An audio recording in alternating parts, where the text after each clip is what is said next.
为了要防止诈骗 ，NCC 推动国际语音警示措施。电话卡内若准是8896开头呢，就会先听到7秒的语音警示了后，才会接通。由中华电信先开始做，按算伫17开始实行。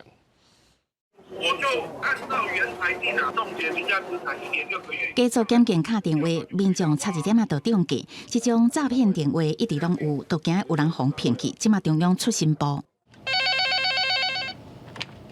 接通是国际电话，请注意小心诈骗。接通是国际电话，爱细腻哦，唔通去用骗去。国台语声声都爆红，互大家爱加注意。NCC 推撒国际语音警示，电话显示加8869，起来电话一个接起来，预防语音诈骗，会先播放7秒了后，才当接通电话。为中华电信先试做，一定为7月17正式上线。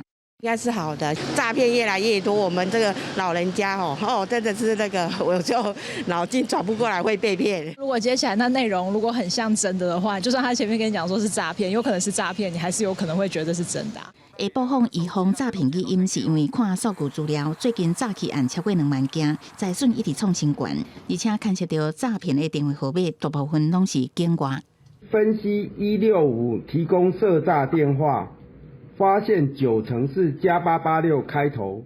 新措施由起来电话先开始，实施1个月后 ，NCC 会看效果，差不多10月底再来全面扩大到5大电信的行动电话。就是诈骗集团，它其实有一直不断的在进化当中。那进化的过程当中，很多时候我们的跟它对抗或防范的武器，很多时候可能不见得一定是能够跟得上这样的一个脚步，尤其一些新兴的太阳。